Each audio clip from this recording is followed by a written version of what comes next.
নমস্কার, আমি দিয়া। তোমাদের সকলের স্নেহাশিস নিয়ে শুরু করছি আজকের আরেকটি ভিডিও। জামাই ষষ্ঠী উপলক্ষে নিমন্ত্রণ ছিল মামার বাড়িতে। তবে জামাই ষষ্ঠী পেরিয়ে গেছে যদিও বহু যুগ আগে। চেয়ারে আমার মামার মেয়ে পৃথা, আর উনি আমার মামার শাশুড়ি মা অর্থাৎ আমার দিদুন। রান্নাঘরে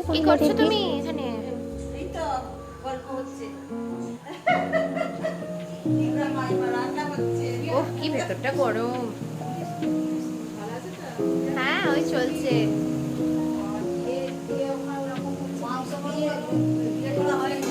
ও ইলিশ, ও ও ও একদম সেরা খাবার।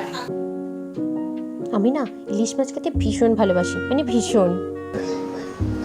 আচ্ছা, এই যে দিদুন, আমরা যে এসেছি তোমার কেমন লাগছে বলো? ভালো লাগছে। খুশি হয়েছো না? খুব একটা খুশি নও? খুব খুশি হয়েছো? এই যে আমার পাপা এসে গেছে। আমার পাপা হচ্ছে আজকের কুক। আমার পাপা রান্না করবে মাংস। আজকের উপলক্ষটা হচ্ছে জামাই ষষ্ঠী উপলক্ষে খাওয়া, তাই জামাই ষষ্ঠী উপলক্ষে জামাইকে তো বসে বসে খাওয়ানো যায় না, তাই জন্য এখানে জামাইকে নিজেকে রান্না করে খেতে হবে।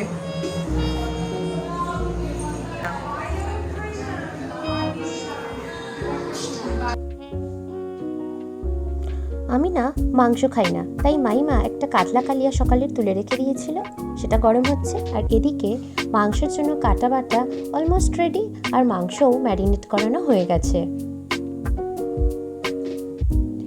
উনি যশবাবু, আমার মামার ছেলে। উনি খুব কষ্ট করেই টিচারের কাছে পড়ছিলেন। আমরা এসেছি বলে কথা, ওর কি পড়তে ভালো লাগে? তাও খুব কষ্ট করেই উনি বসেছিলেন ওখানে।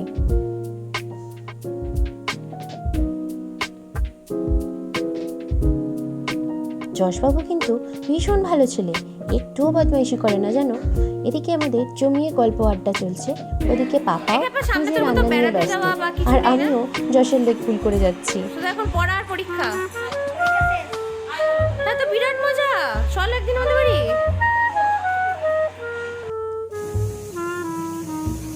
এই যে মাংসের আলু ভাজাও শুরু হয়ে গেছে এদিকে।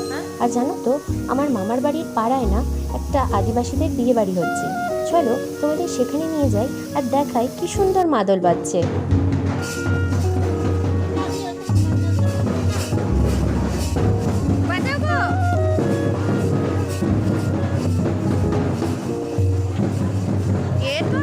বেশি দূরে বাড়াতে পারবে না।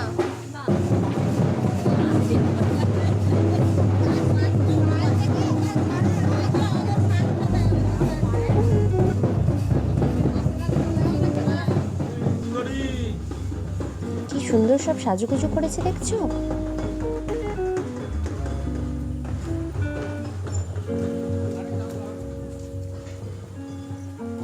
বিয়েবাড়িটা কিরকম ডেকোরেশন হয়েছে যশকে নিয়ে চলো একবার দেখে আসি, যদিও বাইরে থেকেই দেখবো।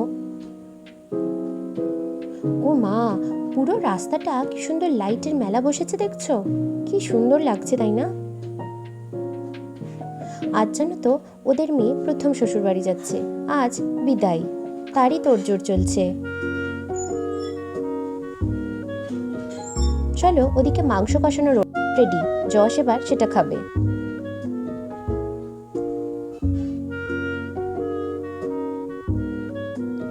যশের টেস্ট করে মনে হয়েছে মাংসের মধ্যে নুন কম, তাই ও সেটার জন্যই বলছে। তুই যদি রান্না করতিস কেমন ভাবে রাখতিস? রাখতে পারিস না?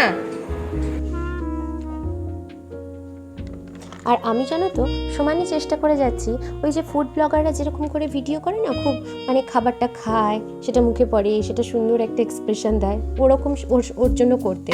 কিন্তু যাই হোক, সেটা আর আমি করে উঠতে পারছি না।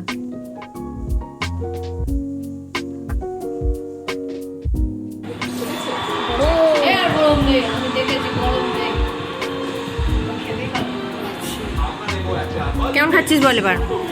দারুণ নাকি?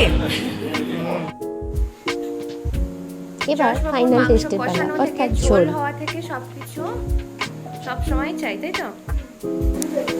তাই বুঝি সব থেকে মানে কোনটা হয়েছে বলে বেশি খুশি হোস?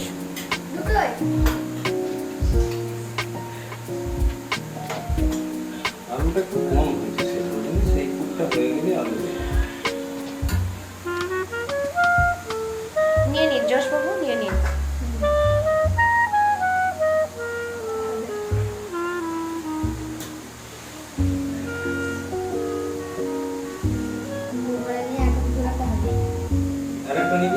ঝোল টেস্ট করাও হয়ে গেছে, এবার ভাত খাবার পালা। যদিও ও এতবার টেস্ট করেছে যে ও আর ভাত খেতেই পারছে না।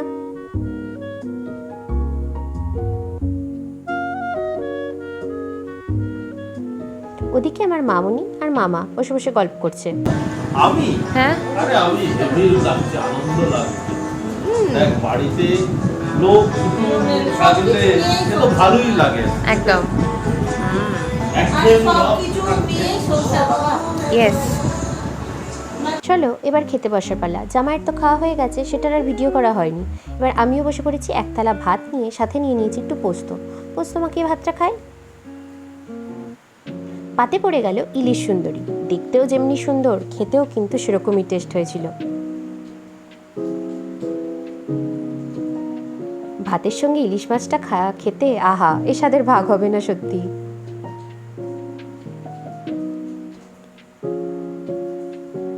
এবার নিয়েছিলাম কাতলা কালিয়া, এটাও সুন্দর হয়েছিল। তবে ইলিশের কাছে কি আর অন্য কোনো মাছের টেস্ট যায়? ডাল ছিল সাথে, যদিও আমি সেটা নিতে ভুলে গেছি। আর এই যে মাটন, এটা তো আমি খাই না। যাই হোক, খাওয়া দাওয়া আমাদের মোটামুটি শেষের দিকে, এবার বাড়ি ফিরতে হবে। তোমাদের সঙ্গে পরের একটা ভিডিওতে খুব তাড়াতাড়ি দেখা হবে। ততক্ষণের জন্য টাটা।